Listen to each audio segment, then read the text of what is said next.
family of my parents for years. But I can't think of anybody. The Chericos have always been someone that my mom and my dad respected, have always been friends with, have always looked up to. Mr. Cherico, I call him Mr. Cherico because Andy here was my Sunday school teacher in 7th and 8th grade. He's the first person in the world who ever inspired me to study the Word of God. It's true. Till this day, I have a lifelong pursuit to find it. I believe I will find the author of Hebrews.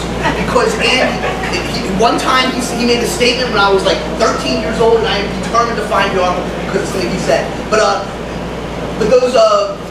just want to encourage or commend you guys, to recommend that you guys pay attention because he has a great story. I've heard his testimony. I think I've only heard it one or two times for sure. But both times, when I hear it, I'm inspired. So it's not just my 7th grade person, my 7th grade self who's inspired by Andy's words. So make sure that you give him the attention he deserves. Make sure you give him the recognition or the appreciation without here. So give him your attention, give him your time. But I'm excited to hear from Andy Cherico.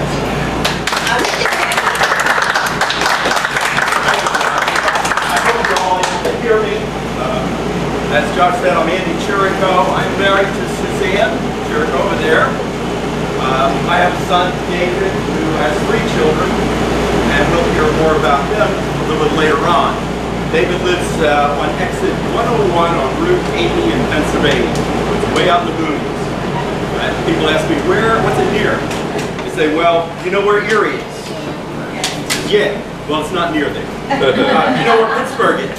Yeah, it's not near there either. You know where State College is?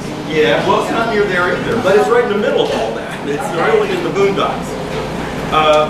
My daughter, I have a daughter, and she's married. She lives in exit 101 on Interstate 95 in Florida, in Stuart, Florida.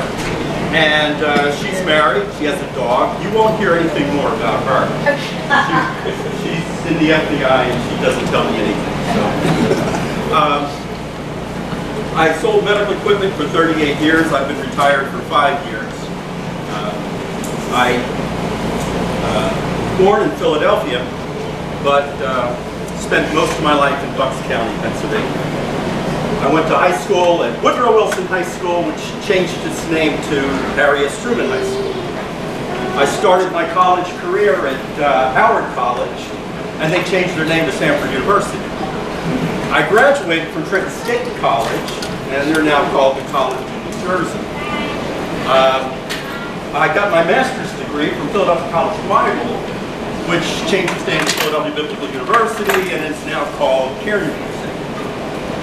And then 46 years ago, Suzanne Helen Tyson changed her name to Suzanne Helen Cherico, and nothing's been the same ever since.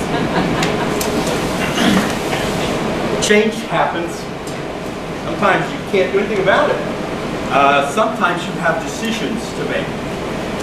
You can be resistant to change, or you could be an advocate of change, and you could be a catalyst for change, and you could embrace change. But change is going to happen one way or the other. And the decision is yours. And those decisions that you make will make up the stories of your life. And my testimony is going to be a series of stories of things that have happened to me over the years, and how God has protected me, even though I didn't deserve it, how He's provided for me, and how He changed me. So let's begin with a word of prayer. My Heavenly Father, I thank you for this opportunity that I have to talk to these men and these women about your grace and mercy and love for me. And I pray that my words will not exalt me, but will exalt you. For you have done great things, and I am so appreciative of all that you've done for me. And so, Father, I ask that those who hear my words will learn of a God who loves them, who wants to be intimately involved in their life, and is intimately involved in directing them in what they do, and wants to have a very important, significant part in their life. So I thank you for this time that we have, and I pray that it is used for your glory in Jesus' name. Amen. Christmas Eve is a time of celebration and rejoicing. Children are all excited about the gifts under the tree, and mom and dad are off from work and ready for some quality family time. But as for me, as a young Marine, I had just stepped off the plane to Da Nang Air Base, South Vietnam. Over the next 21 months, I would see such places as Chu Lai and Da Nang and Monkey Mountain and Phu Bai and Hue City, Don Ha, Khe Sanh, DMZ, and dozens of little outposts and LGs whose only identification was a number. More Marines were killed in those 21 months than in any comparable period of time in the long Vietnam War. Names like the Tet Offensive, Khe Sanh, Hue City, Quang Tri, Da Nang, these are names that are indelibly written in the proud history of the United States Marine Corps.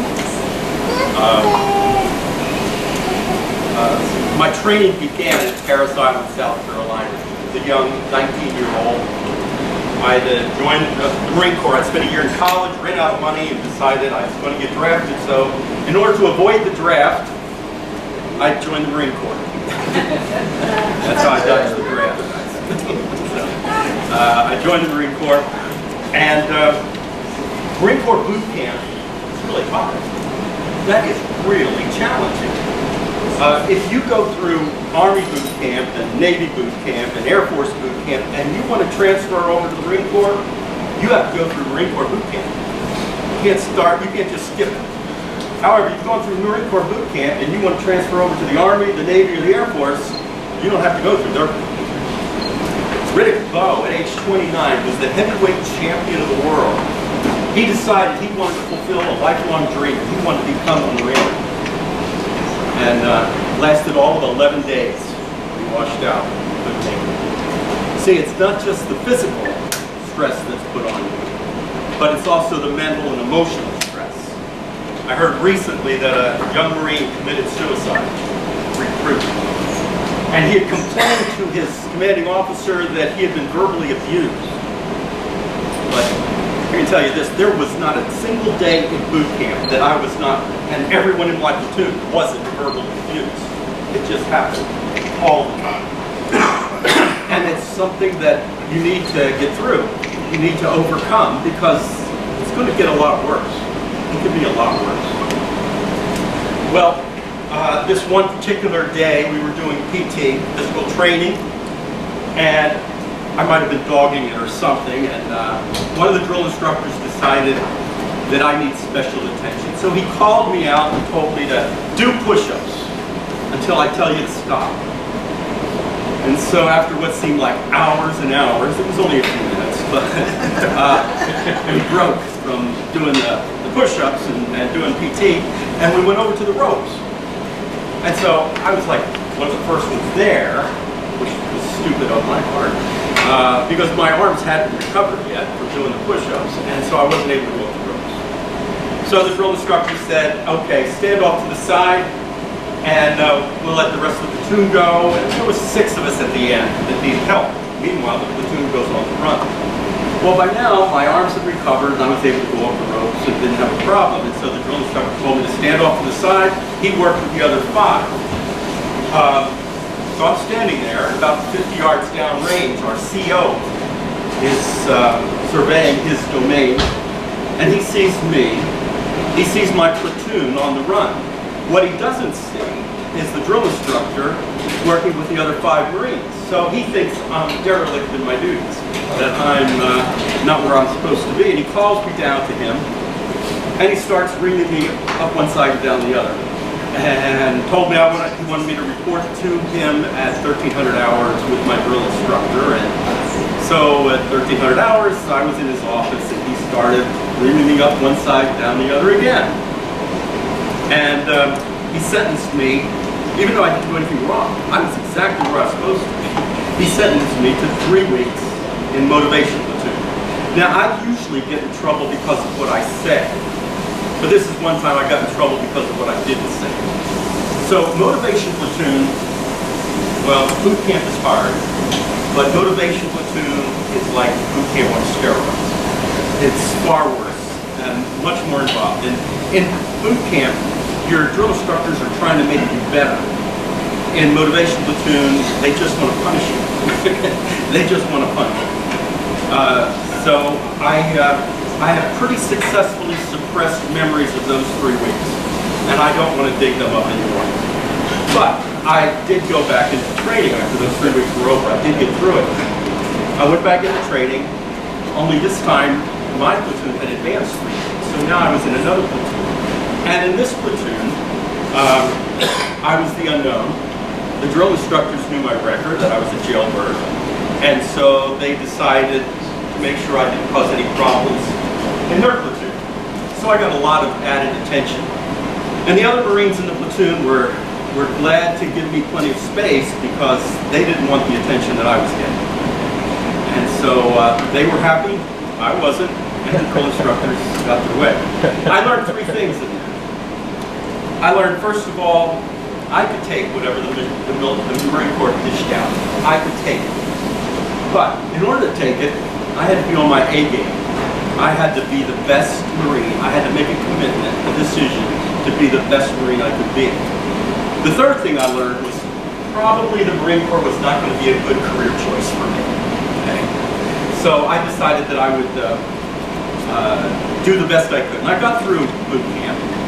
I made it. We got next step in your training is to go to ITR, campus shooting. But before you leave boot camp, you get orders for where your next duty station is. And this angered my drill instructors a bit because they didn't like me. And I got orders for San Diego, California. Everybody else got orders for Vietnam, and they were all going to be grunts. And I got orders for, now you got to realize, Vietnam, San Diego, hell, heaven, okay? That's the difference. When I was in San Diego, I met a Marine who won the Congressional Medal of Honor. His name is Gunny Howard. And when you win the Congressional Medal of Honor, the Marine Corps doesn't give that out easily. You really have to do something fantastic. I had a real good friend, Richie Gresco, who jumped on a grenade and it blew up. He survived. He got a Navy Cross. Okay? He didn't get a Congressional Medal of Honor. Okay? So in order for Gunny Howard to get a Congressional Medal of Honor, you really had to do something. And you can look him up on the internet. You'll hear his story. But Gunny Howard, when you win the Congressional Medal of Honor, you're king. You can choose any duty station in the world. He chose San Diego. And here's the drill instructor, see, I'm going to San Diego. And they were fuming. They were really upset because all their good guys, the guys that they were going to Vietnam, and I was going to heaven. But I got to tell you how I got that. It's a strange story. When you go into boot camp, you have to take a physical and all that, and they test everything, make sure your vision and your hearing. Well, when they checked my hearing, you know the drill, they put you in a little room, and then there's a one-way mirror there, and then the technician is on the other side. He tells you, raise your hand if you hear a beep. So I'm in there and I'm listening, and I don't hear anything. So the guy comes out, and he says, nobody could have hearing that bad. And he takes my headset off, he bangs it together, he checks the jack, he puts the headset back on, he goes back into his room. Now when he goes back into his room, he leaves the light on. So now that one-way mirror becomes a two-way window. He sees me, but I see him. And he doesn't know that I see him. So his hand is on the key. And every time he pushes down on that key, I raise my hand. And he comes out after a minute or two and he says, oh, your hearing's perfect. And that sends me on my way. Well, the fact that I had now perfect hearing, they sent me to San Diego, California, where I have to learn Morse code, and I'm listening to beep beep beeps all day for 3 months. So they got even.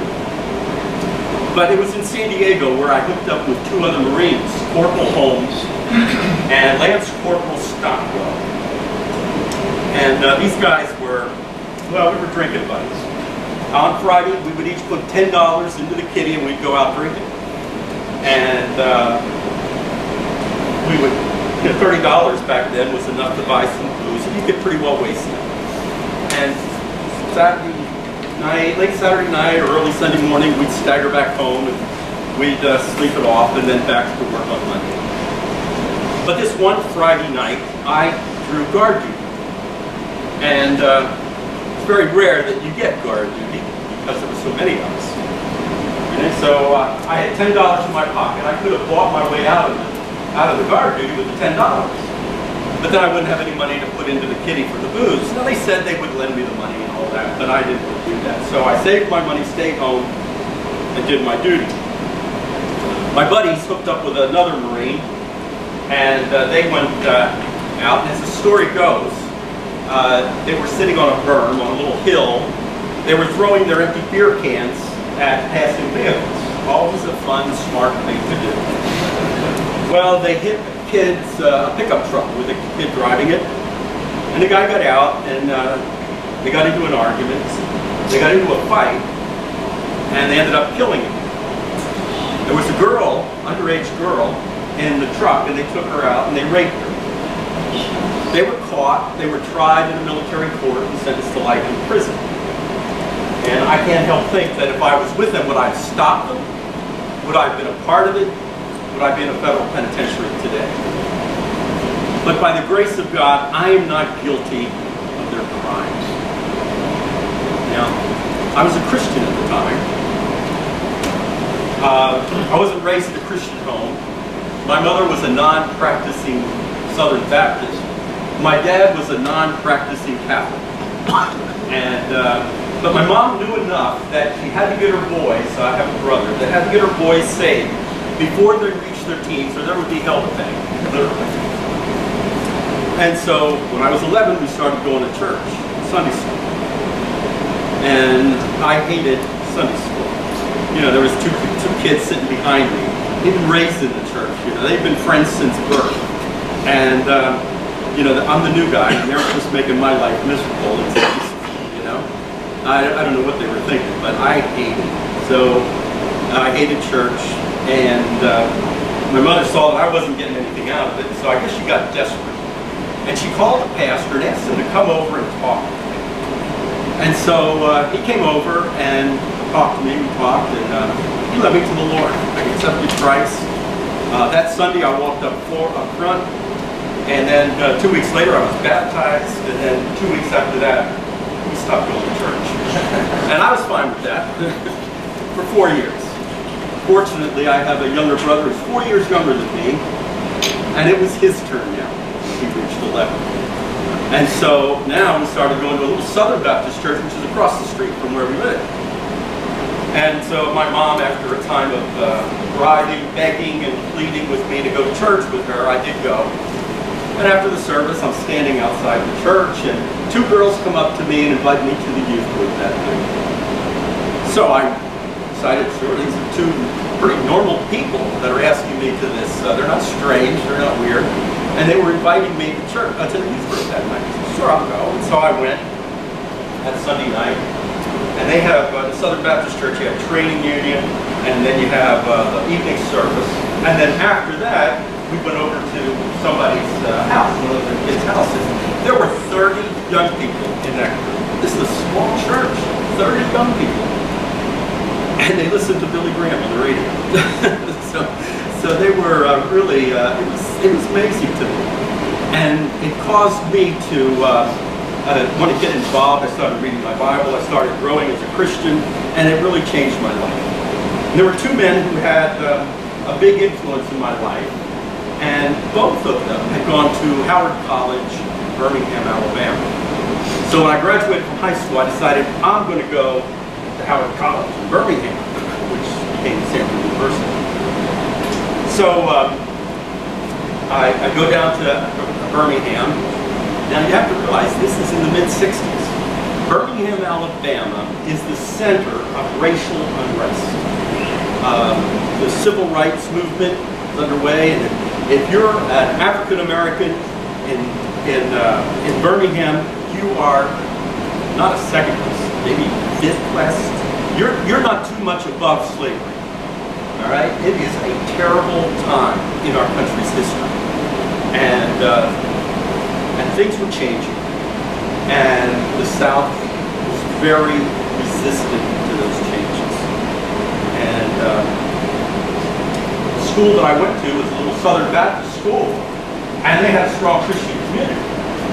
But they had a strong redneck, racist community that was a part of that school. And the football team was the center of it. Now, why is that important to me? I play football. Well, for some reason, they put me on the football wing. My roommate was the star fullback on the team. That's probably what kept me alive. That's probably the same that he was. But when we go there, and they're introducing me around, and this big offensive guard comes up to me and says, "Boy, you sound like a Yankee." He didn't use those exact words. If I would have said to him, he says, "Where are you from?" And I said, if I would have said Massachusetts or New York or New Jersey or something like that, I was going to have a very difficult year there. But I said Pennsylvania, because that's where I was from, Pennsylvania. And his whole demeanor towards me changed. And I couldn't understand why. Why does Pennsylvania get a pass when New Jersey or New York or any of those other states wouldn't get a pass? Well, back then they felt that anybody coming from the north to the south was there to cause trouble. And many whites were killed because they were thought to be civil rights movement and there to change things. Well, I found out later that the reason being from Pennsylvania gives me a pass was that the year before, Joe Namath had led the University of Alabama to the national championship. Joe Namath was from Beaver Falls, Pennsylvania. And so, because of him, I got a pass. I thought it's interesting, nobody in their right mind would ever compare Joe Namath with Jesus Christ. But I benefited from what Joe Namath did because I was born in Pennsylvania. But in the same way, we benefit from Jesus Christ, what he did, because we were born again. So I thought that was an interesting corollary there.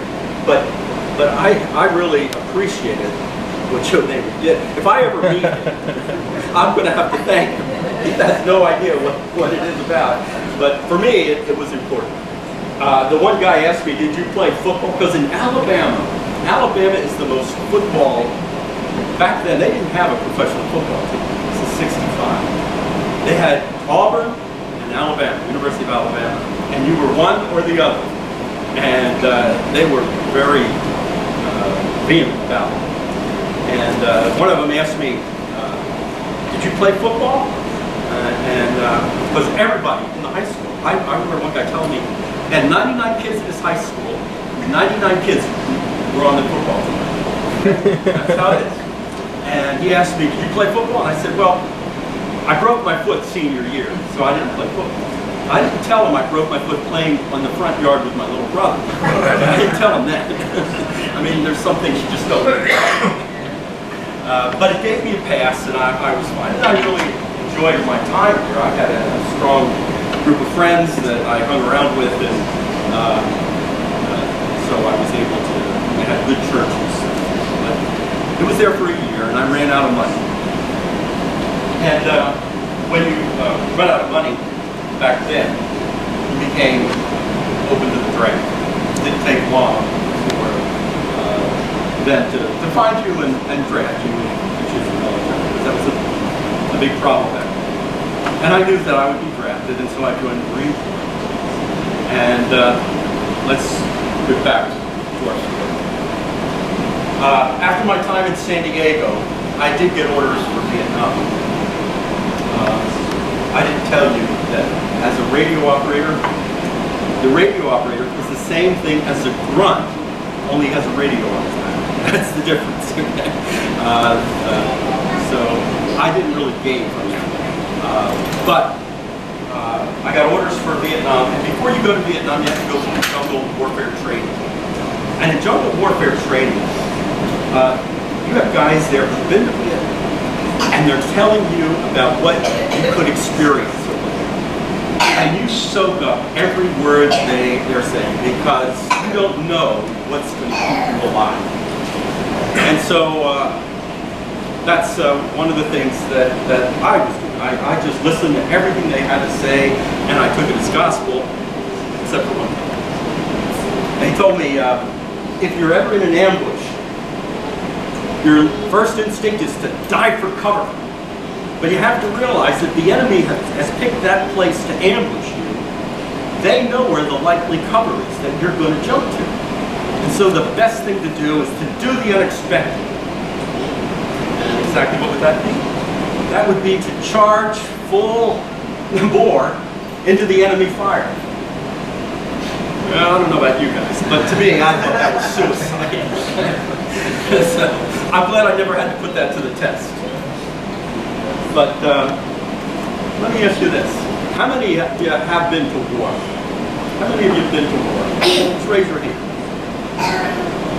Well, those of you who didn't raise your hand, you're wrong. You are in a war. Not only have you been to war, you're in a war right now. And the war that I was in, the only thing that was on the line was my life. But the war that you're in right now, it's your marriage, it's your family, it's your legacy, it's your future. All of that is on the line. And that's far more important than life. There's more important things than that. And you have 3 enemies. When we went to jungle warfare training, we learned as much as we could about our enemy. It's important for you to know about your enemy. You have 3 of them. One is a saboteur, one is a propagandist, and the third is very powerful, very cunning, and shows absolutely no mercy. Now I want to talk to you just a short time about these 3 enemies. The first one, the enemy within, is your heart. Your heart is deceitful above all things and desperately wicked. Who can know it? That's what the Bible says. Now, if you're a believer in Jesus Christ, you have a new heart. But that old heart's still there. And that's going to lie to you. It's going to deceive you. Because you're basing, your heart is the seat of your emotions. And so the emotions are very unreliable. And you have to maintain, you put them in their proper perspective. You don't want to get way too high, you don't want to get way too low. You want to be at a point where you're not ruled by your emotions, because they'll deceive you, they'll lead you wrong. I watched my wife and I watched the Hallmark movies once in a while.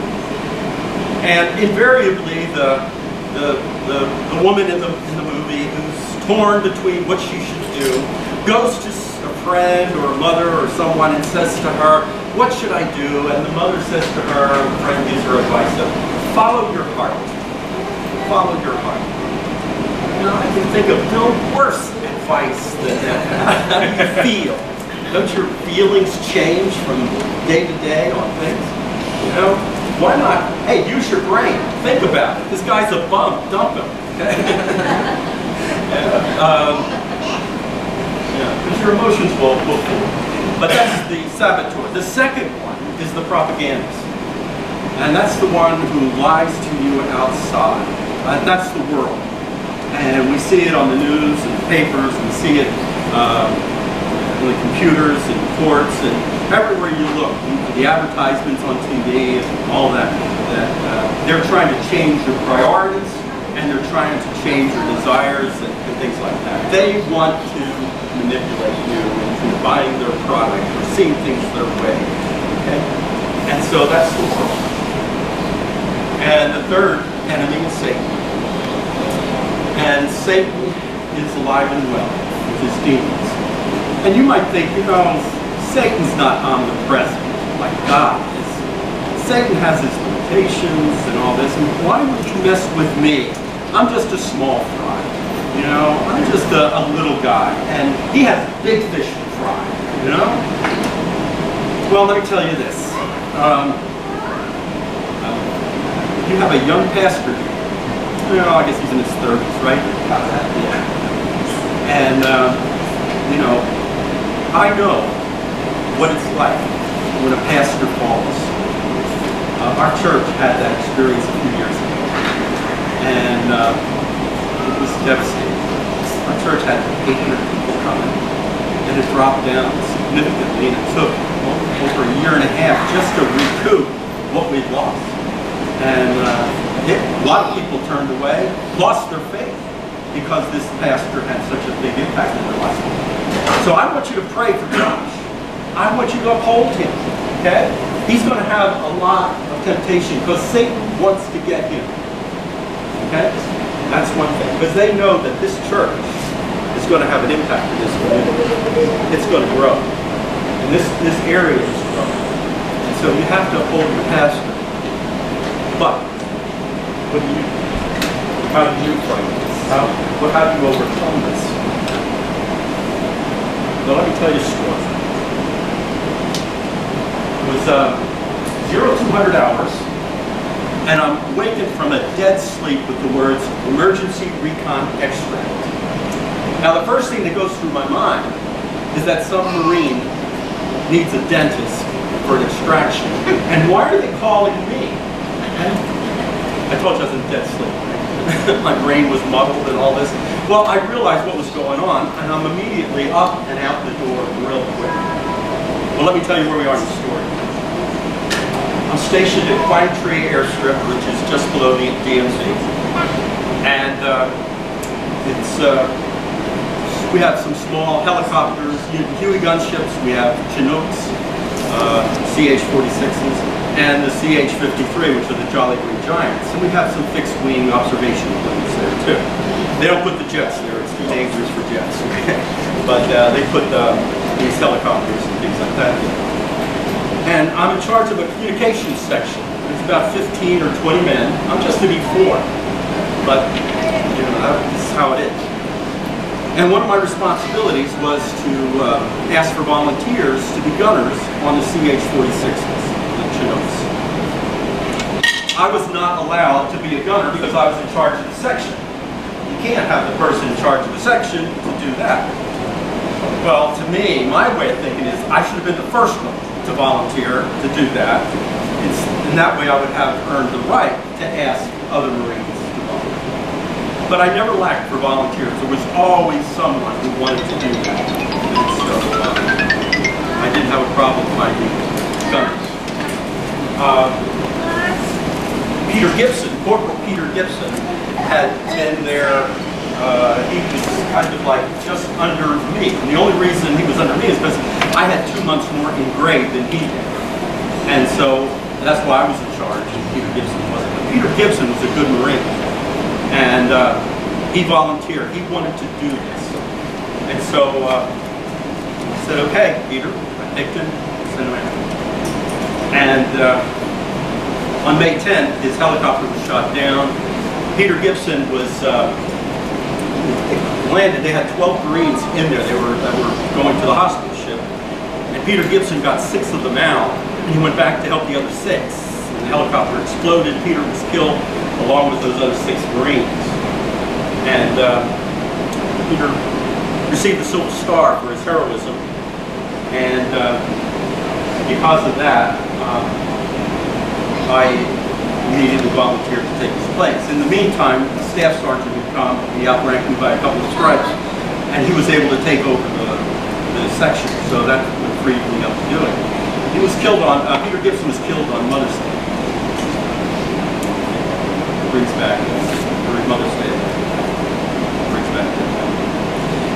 But that's where we are in the story. I'm on duty. Actually, I'm asleep in the hangar. We're on call that night in case of emergencies. And this emergency recon extract came. They were wounded, and so it made it a medevac. Now, there's a daytime medevac, which is dangerous, but usually things have calmed down and the area is more stable. So when you go on a daytime medevac, it's easier to get in and get your wounded and get out of there. On a nighttime medevac, that's much more dangerous because a lot of times the enemy would attack and then they would pull back. Then the helicopter would come in and they would think, oh, now we can get a helicopter. And then they would attack again. So they were dangerous times, nighttime medevacs. But you did what you had to do. But in either case, if you went down, you knew you would go home. Whether it was dead or alive, you knew you would get home. Because those Marines who were in that base that you were going to help, to get their wounded, they would risk everything, they'd risk their lives to save you. Because they knew that's what you were doing. You were risking your life to save them. And so they would form a perimeter around you, and they would protect you at the cost of their life. You could depend on them. You could count on them. They had your back. And that's how Marines did things. But emergency recon extract is completely different. Because when you're going in, first of all, you don't know exactly what's going on. Secondly, you know the enemy is around. And the third, if you go down, there ain't nobody to help you. There's 4 Marines down there, that's it. There ain't nobody to help you. And you can have all the gunships you want, but you don't know if you're going to go home. You don't know if you're going to live. And that was the case. After a few minutes, we were in the air. We were heading towards their position. And we got to their position, and things were very quiet. There were no tracers, no flares, no explosions, nothing going on. We didn't know if they'd been killed, overrun, if they'd been captured, or if they melted into the underbrush and got away. We don't know what's going on. So we fly around for a little bit. Finally, their radio clicks on, they identify themselves, and they said, yeah, they have wounded, and they're surrounded by 200 NVA. 200 NVA. Now we know what the situation is. Those 4 recon Marines are the bait. We're the prize. Wow. They want to bring down a helicopter. And, you know, for 200 NVA to overrun 4 Marines, you know, they would take some losses. Recon Marines don't die cheap. But the CEO of that NVA company, he could justify his actions. He could say that he brought down a helicopter that happened to have 2 fully loaded M50 caliber machine guns. And 50 caliber machines, that was my gun. That was mine. 50 caliber. They wanted my gun. That's why they wanted to shoot us. How do you get them out? You have 200 guns aimed at you, and you have to go down there, and you don't even know where your recon team is because they can't put up pop a smoke for you, a smoke grenade, because they'll give their position. So what do? I tell you, I don't know what I'm doing. Unfortunately, we had a pilot who had been in this situation before, and he decided we're going to go in and get him and see what happens here. And so he starts to go down, and he's going down slow, really slow, agonizingly slow. You feel like, come on, let's do this. If we're going to die, we're going to die, but let's not just sit here. And fortunately, he has calmer nerves than I did. I'm safe. He goes down, and he's playing a little game with them. He wants them to flinch first. He wants them to fire at us first at a point where we can get away. And so he's going down a little bit lower, and all of a sudden, all hell breaks loose. And tracers and flares and explosions everywhere. I think I'm in the middle of a fireworks display. And, you know, he quickly turned us around and got us out of there. What I didn't know was that our wingman had made contact with a couple of gunships. And when the enemy fired at us, they revealed their firing positions. And the gunships were able to go in and do what gunships do best. Our wingman was able to come in and pick up 4 recon. They were all wounded. And picked them up and took them all to a hospital ship off the coast. We made it back to base and everything, and I was tired, and I just went to bed. I didn't count the holes in the helicopter. That's something normally you do. But a week or 10 days later, I was in a helicopter that was dropping off supplies to an artillery unit that was on top of a bridge. And as we came in, all of a sudden the helicopter just crashed to the ground.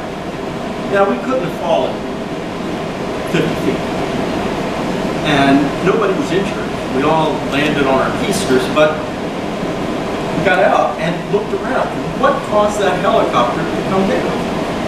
We looked around and looked, and there was one bullet hole in that helicopter. And it was just under the front turret, and it severed a hydraulic line. And without hydraulic fluid, the helicopter can't fly. We crashed. And if it would have been 30, maybe a minute earlier or a minute later, it would have crashed into the jungle with all the killed. But it crashed just at the right time. But it told me that at that time that we were fired on by 200 NVA, I don't know how many bullets went through there. Not one of them hit a vital organ or a vital part of the helicopter. We all walked with it. I can't explain it. All I can say is it's God's protection. And He protected me through it. Now, if I was to ask you, what was the key thing in that whole scenario? What was it that made it successful? What was that made it successful? Was it the helicopters? Was it the gunships? Was it my 50 caliber machine gun? No, it wasn't that. What was it? Pilot's brilliance? I think it was communication. The communication between the recon team and base and us and the recon team, the wingman with the gunships, and then of course the gunships had their own means of communicating with the enemy, which was very well. We really appreciate that. But it's the same thing in the war that we were in. In our war, communication is key, and it's communication with God. Having that relationship with Him. How do you have a relationship if we don't communicate? If we don't talk to Him about the things that are going on in our life? And you know, He delights in meeting with us, in talking with us, in being there. He wants to hear from us. He delights in that. And yeah, we'll take advantage. A few years ago, if somebody would have asked me, what is the weakest part of your spiritual life? I would have said my prayer life. I think my prayer life is the weakest part of my spiritual life. I shared my faith. I read the Bible. I was teaching Sunday school, all this stuff. But prayer was something I really wasn't into on a regular basis and communicating with God. So I decided I wanted to be a warrior. Not a Marine, but a spiritual warrior. I wanted to be a prayer warrior. And so I committed myself to spending time with God. And what I did is I got 3x5 cards, and I would write on those 3x5 cards not just my prayer requests, but Bible verses that spoke to me. People's advice that they gave me, the things that I read that made sense to me, and things like that, and how God spoke to me specifically on certain items, certain things. And so I would write those down. And then I would sit there and I would go through that list and I would pray, and in return that the Bible verses in there would then speak to me as well. And they would remind me of things that God told me and I forgot, or that I didn't want to forget. Okay? And that really helped my spiritual, my prayer. So I encourage you to develop some kind of a system where you're praying, talking with God on a regular basis. And that was so important. I came home from Vietnam in 1969. I can't believe it's 48 years old.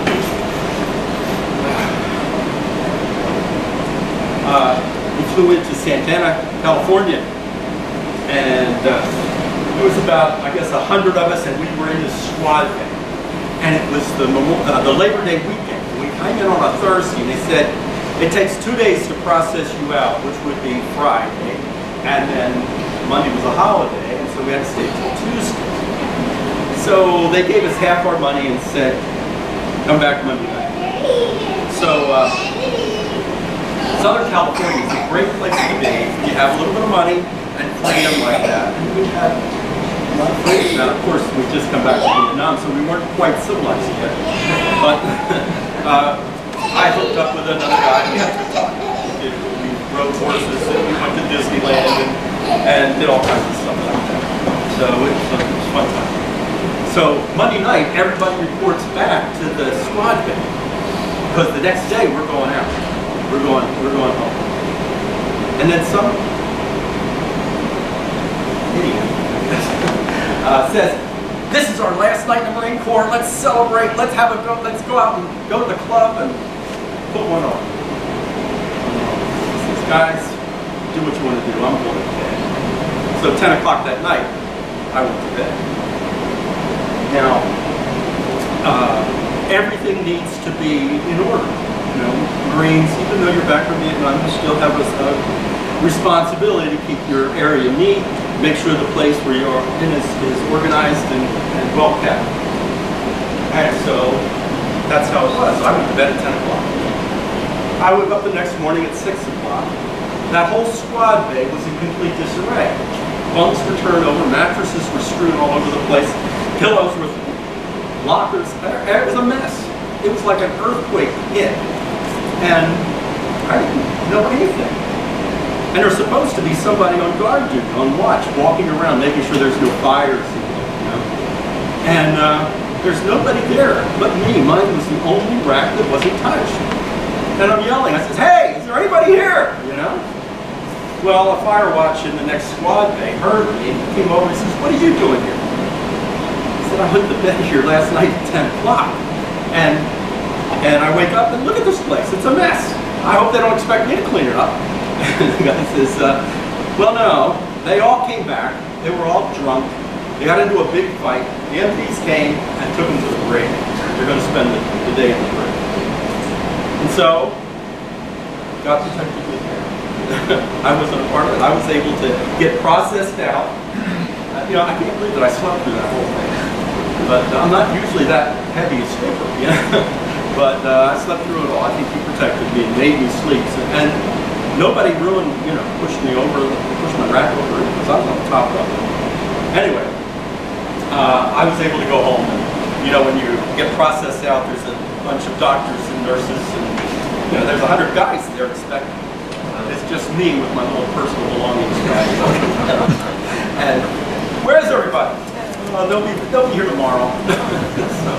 So I was able to come in. That was 1969. Friends of mine had set me up with a job, so I immediately was able to go to work at Strict Trailers in Fairville Hills, not far from where I live, and I was working until May 1st of 1970.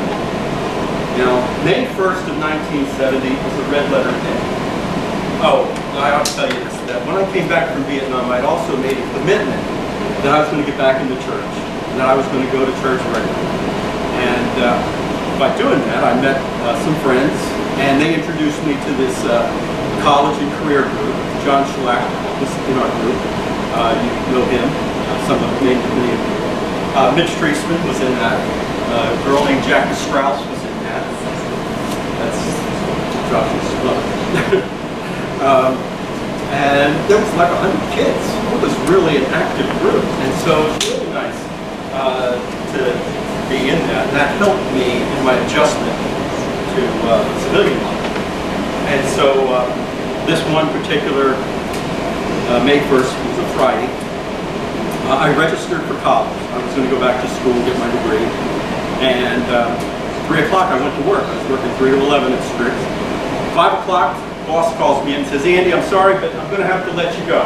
We're closing down second shift, so we're not going to need an expediter, and you know, we're going to have to lay you off." And I said, "Okay, but this was an important decision on my part." I said, "If I finish early, can I leave early?" Now, usually, if it's your last day, you want to get as much money as you can, but money was never my motivation. And he said, "Sure, leave when you can." So, 7 o'clock, I was all done. I didn't have to set up for the next day because there wasn't going to be the next day. And so I was able to leave. And I knew of a Bible study up in Newtown that I wanted to go to. So I went home, got showered, and went up to Newtown. And there was this girl in the Bible study that I'd never seen before. And she looked interesting to me. So I went up and started to talk to her, but she wouldn't talk to me. And so I tried several times. She just turned me off, you know. She was talking to two Army guys. Can you believe it? Anyway, I sat there. This is a neat ploy. If you guys are single, this is something you ought to consider. I started talking with her friend, but I talked to her friend about her. So her friend, Rosalie, knew that I was interested in Sue. Sue looked over, saw me talking to Rosalie, and thought I was interested in Rosalie. Okay? So at the end of the Bible study, we went out, and I invited them to go the next day because this college and career group was having a big meeting. They were going up to the Hellerstown, and they were going to go out to dinner and stuff like that. It was a big thing, 10 o'clock in the morning. And I asked them if they wanted to go. So Sue, thinking she's doing Rosalie a favor, said, sure. Rosalie, thinking she's doing Sue a favor, said, sure. And so I got a date. Now, I should have gone home. I should have gone home. But I didn't. I went over to a local pool hall, bowling alley, and met up with some friends. One of them was Mitch Treisman, Josh's dad. And I'd known Mitch for a while. I met him in November, and this is May. And so Mitch was going to be getting married later on that month. And we're playing pool and everything. And Mitch says to me at 2 o'clock in the morning, he says, Andy, can you help me move tomorrow? I had the perfect excuse. No, I can't. I got a date at 10 o'clock and it's going to take me a whole day. So I won't be able to help you at all, Mitch. Sorry. He says, oh, I was really counting on you. And I said, you should have asked. You should have said something before 2 o'clock in the morning, you know? And he says, well, can you help me now? Now? Now? I'm going to go home and go to sleep. And he says, well, no, I can go borrow my folks' station wagon, and we can load all the small stuff in there. At 6 o'clock in the morning, I can get the truck, and we can load the big stuff in the truck, and then we can get all moved in. 8:30, you'll be done. You go home, get a shower, you'll be able to go in bed. All right, Mitch, okay, we'll do that. So he goes and he borrows his parents' station wagon. Doesn't tell his parents. That's too funny. funny. A lot and sees Mr. Treisman's station wagon drive off the lot and calls him up and says to him, Mr. Treisman, did you lend your car to anybody? Mr. Treisman doesn't. He says, no, why? Somebody just drove it off the parking lot. Oh no! So he calls the police. Oh, 2 o'clock in the morning, me and Mitch are loading stuff into a stolen station wagon as the police drive up. Now, guy comes up to us, he says, okay guys, I want you up against the car, I want and all this, and he's going to arrest us, he's going to take us to jail. And he says, we'll let the judge sort it out. And I'm thinking, oh no. I'm going to stand up this girl on the date. I'm going to miss the date. I'm going to stand her up. I don't have I don't know her phone number. I can't call her. I can't apologize. She's never going to want to talk to me. And, you know, that would just ruin everything. Fortunately, Mitch, Mitch is a pretty fast talker. And he persuaded this police officer to walk across the parking lot because both these apartment complexes butted up against each other. Parking lots. And so walk across the parking lot and ask there Mitch's parents would vouch for him. And so you have to realize that Mitch had just become a Christian. He was raised in a conservative Jewish home. His parents were not happy that he was marrying a Gentile. Okay? So they weren't on the best of terms. And so we go to the door, and the cop knocks on the door, and he's holding me here and Mitch here, and Mrs. Treisman comes to the door, and she's not happy. First of all, she's waking at 3 o'clock in the morning. They're not happy with her son taking her car without telling them, with the police knocking on her door, all that stuff. She's not happy. And cop called when Mitch had done. So cop says, lady, are these yours? And she looked at, and I could see that she was seriously thinking about saying, a night in jail wouldn't be bad. He deserves a night in jail. And she says, but she looked at me, and I think she had pity on us. And she says, yes, officer, they're mine. And so he let us go. I guess the fact that we didn't try and run away made him believe that we were not really stealing. And so we finished the move, and at 10 o'clock I go pick up Sue and Rosalie, and we go down to, I think it was Calvary Church. We go down there, that's where everybody's meeting, and we carpool. So I was sitting in the back seat with Rosalie and Sue, and after 10 minutes on the road, I fell asleep. So guys, how to impress a woman? Be unemployed, be arrested, and fall asleep on your first date. That'll do it. A year later, we were married, and Jackie Treisman was our matron of honor. But that was 1971 we got married. 1972 I graduated from college, but 1972 was a presidential election year. The Democratic Party had chosen George McGovern, who was the most left-wing, anti-Vietnam candidate they could possibly find. Richard Nixon had been the president for 4 years. Vietnam was still going on, and he was working toward a peace. And he wanted peace with honor, with the idea that we would have a treaty, that if the North broke the treaty, that we would come down hard on them, continue carpet bombing, things like that, to kind of motivate them to keep their end of the bargain. That was 1972. So it was clear what the difference was. You know, one is out of there right now. We don't care what the North does. Just abandon the South and let them fend for themselves. Richard Nixon believed that let's have peace with honor. Let's support them.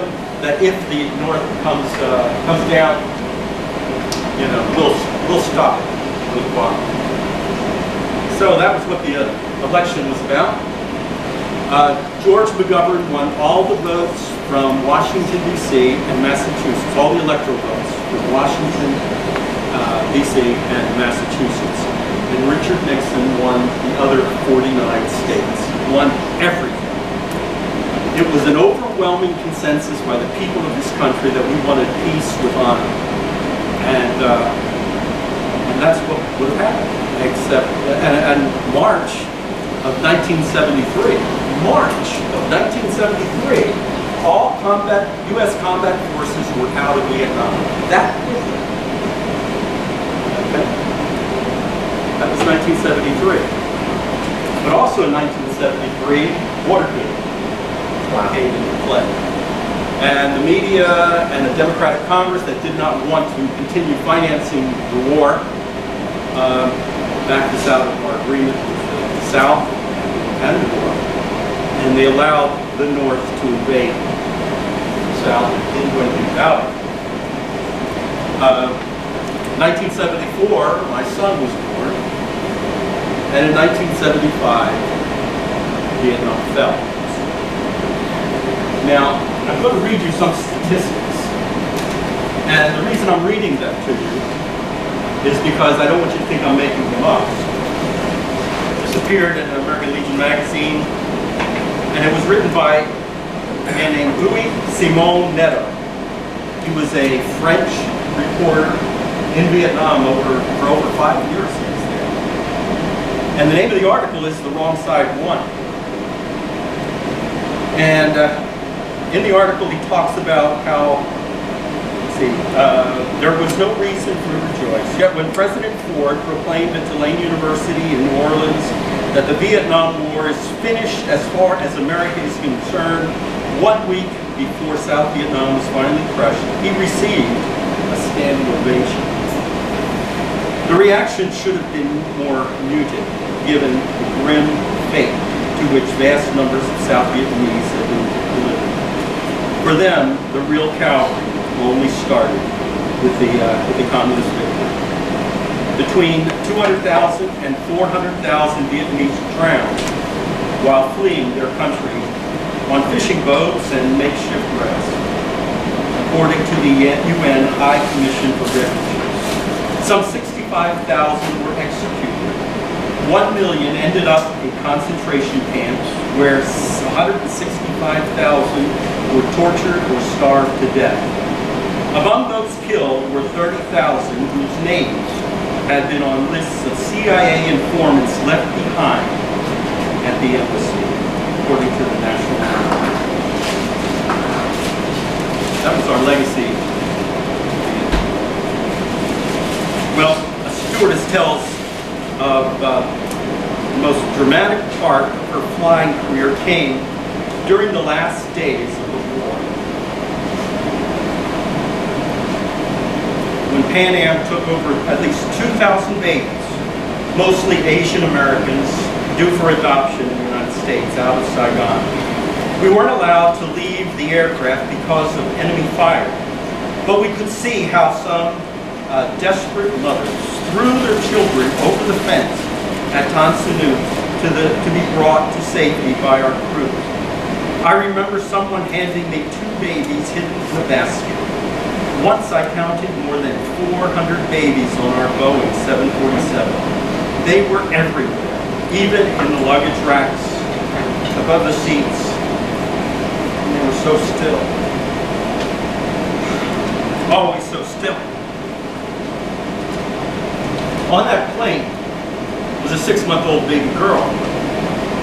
She was adopted by a wonderful Christian family out in western Pennsylvania. And they taught her how to ride horses and bake pies and do all kinds of crafts and play the piano. She went off to college, and there she met my son. They fell in love and were married. Now I have 3 half Vietnamese but 100% American grandchildren, and I love them all my life. It shows me how God can change the most terrible experience in your life, turn it into a story that just words can't do justice to. So I don't know what your story is. I don't know what you've gone through in your life, but I know a God who can make it best. He can make it better. And I trust that the decisions that you make in your life, that you will ask Him to give you wisdom about them, because they can change your life forever. Let's just close with a word of prayer. Our Heavenly Father, I thank you that you are a God who is intimately involved in all of our lives, that you want the best for each one of us, that you have a special plan for us, and I just thank you for that.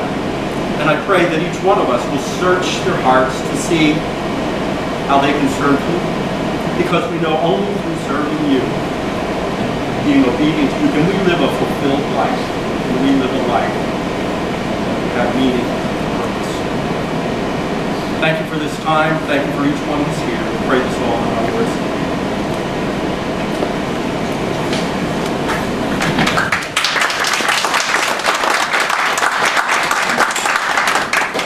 I hope you guys got something out of that. That was incredible. There's so many lessons that you can take from his life. Just how God's always in control, how God's providing, He's protecting us, and every little detail of his life. You know, I hope you can look back on your life and start realizing the ways God provided, God worked behind the scenes in certain circumstances and situations. Also, it was incredible to me, not only that final story about how his daughter-in-law was a result of one of the most challenging conflicts of his life and this country. Well, that's kind of neat. But also, I hope you take from that the communication tips he gave us with God. Because it's kind of cool when we talk about the prayer, about us talking to God, but he showed how in his prayer, he has God talk to him. If you notice how he takes the Bible verses, and so I want to encourage you there that if you take anything, not just that God's in control of our life, but there's we can take control. We can take control over our communication with God and let Him take control of us as He speaks to us. So it's not just us talking to Him. Allow Him to speak to you as well, and you can see the results. And so thank you so much, Mr. Cherko. I hope you guys got some. I got so much out of it again. So I can't wait till next time we do it. So Guys, I don't know if there's any maintenance. I saw you guys put stuff in the bag. So get your coffee, hang out for another 15, 20 minutes if you want. I'm not locking up till 11 o'clock. So thank you so much for coming. Don't forget tomorrow 9:45 Sunday school, 11 o'clock worship service. Thank you.